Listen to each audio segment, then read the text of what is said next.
Olá, queridos. Quem fala com você é o professor Roberto, da EBD. E ainda continuando o nosso plano de leitura bíblica anual, hoje eu quero estar lendo com vocês, analisando basicamente o profeta Naum. É um profeta do Antigo Testamento, é considerado um profeta menor, não é? E ele só tem 3 capítulos, é curtinho. É importante a gente entender no livro do profeta Naum que pode parecer estranha a coincidência que esse profeta, cujo nome significa compassivo, transmita uma mensagem que parece tão completamente vingativa. À primeira vista, parece que os judeus eles devem se consolar ouvindo as boas novas do que Deus em breve aniquilará a Síria, o impiedoso império que durante muito tempo aterrorizou todo o Oriente Médio. No capítulo 3, no verso 11 do texto bíblico, diz assim: Tu também, Nínive, diz Naum, dirigindo-se à capital Assíria, serás embriagada e te esconderás, também buscarás força por causa do inimigo. O linguajar de Naum é forte, cujos golpes rápidos de um vingador.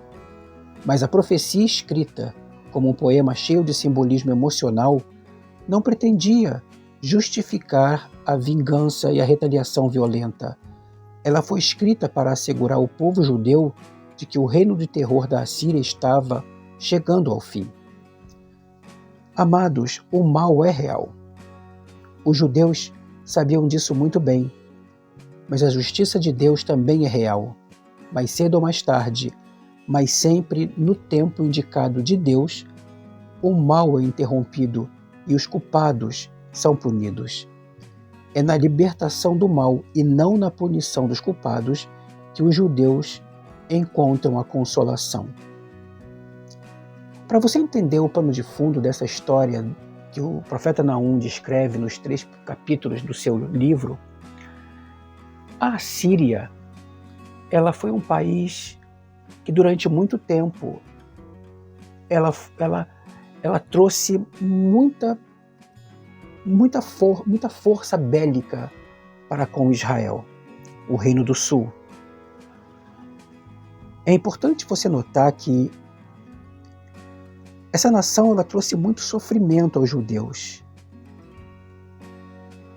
Mas eles também podiam entender, os judeus, que eles podiam se consolar sabendo que o Senhor é bom. Uma fortaleza no tempo da angústia. Eu estou lendo Naum 1:7. Nós também podemos nos consolar com isso.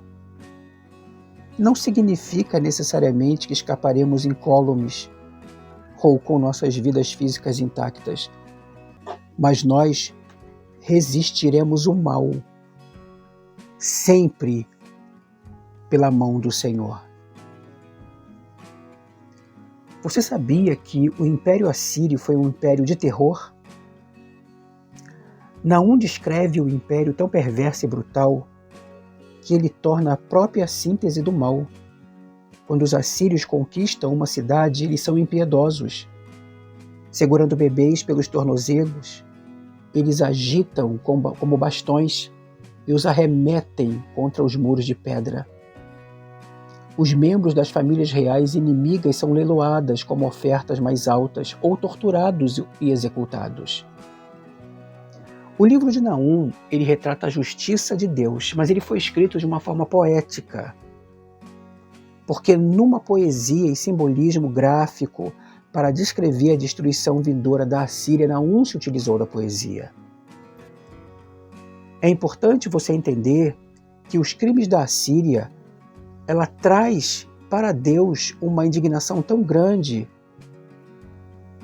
que vai fazer com que a Assíria pague a gravidade dos seus crimes, trazendo satisfação aos judeus e ao resto do mundo sentirão quando se encontrarem livres desse tão violento país. Naum descreve no seu livro sobre esse Império Assírio. O Império Assírio se situava onde agora é o Iraque e é alvo da profecia de Naum. Mas a mensagem parece destinada ao povo de Judá, para assegurar a eles que Deus logo porá um fim à tirania da Assíria. No capítulo 2, de versículo de 1 a 13, o profeta ele nos mostra, para a total surpresa da Assíria, mas como Naum tinha profetizado, os exércitos combinados dos babilônios e dos medos atacaram todo o império e Nínive cairá. Durante séculos, a Assíria ela fora a perversa subpotência do Oriente Médio, tomando tudo o que queria e quando queria. Ela tomou a nação norte de Israel em 722 a.C., engolindo-a completamente e deportando os seus cidadãos. Essa era a forma que os assírios tinham quando invadiam uma nação. É importante também dizer que, posteriormente, o império permitiria que a nação sul de Judá sobrevivesse, mas somente se Judá acompanhasse outras nações, entregando anualmente dinheiro ao tesouro assírio em Nínive. Era essa forma que os assírios tinham para engordar os seus cofres. Pela longa história da crueldade da Assíria, Deus prometeu que enviaria um exército para destruí-los. Os babilônios e medos chegaram a Nínive e destruíram a cidade. Naum profetizou que quando isso acontecesse, as portas do rio se abririam. Ele retrata isso no capítulo 2, no verso 6. Talvez uma referência ao rio Cozer, que atravessava a cidade dirigindo-se ao rio Tigre, próximo. O autor do livro de Naum declara que Deus mesmo julgaria esta nação.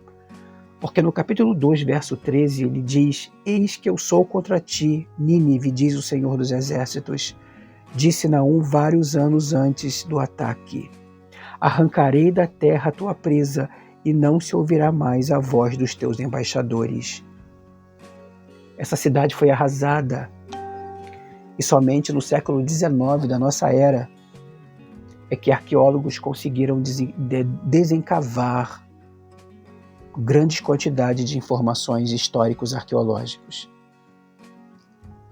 Naum retrata sua profecia como uma profecia de vingança. E eu pergunto, seria um Deus vingativo? Alguns dizem que o livro de Naum parece um livro que trata exclusivamente da vingança, cuja estrela é o Deus da vingança. Na verdade, dizem eles, o livro parece o oposto do livro de Jonas, uma história que fala a respeito de Deus demonstrando misericórdia para com os assírios. Por intermédio de Naum, Deus diz aos assírios, no capítulo 3, versos 5 e 6, Eu te descobrirei da tua face, e às nações mostrarei a tua nudez, e aos reinos a tua vergonha, e lançarei sobre ti coisas abomináveis, e te envergonharei e porei a ti como espetáculo.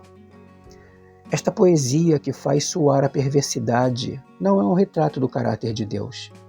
É um espelho diante dos assírios, que por ameaçarem os outros como se fosse lixo, Deus permitiria que invasores atacassem e derrotassem a Assíria. É importante nós notarmos, amados, no livro de Naum, que é Deus quem julga. É Deus quem dá a Naum essas visões que bem mais tarde elas vão se cumprir. Você está passando por algo parecido? Você está passando por situações vexatórias? Você está passando por situações que podem te deixar para baixo? Podem te fazer menor, pequeno? Aprenda um segredo, querido, querida. É Deus quem julga nossas causas. Nós podemos vencer na oração e no silêncio, porque é Deus quem julga nossas causas. Hoje temos Cristo, que junto ao Pai julga nossas causas. É importante que você coloque na oração tudo isso, porque o Senhor é o nosso Deus. A Ele o louvor, mas também a Ele a vingança.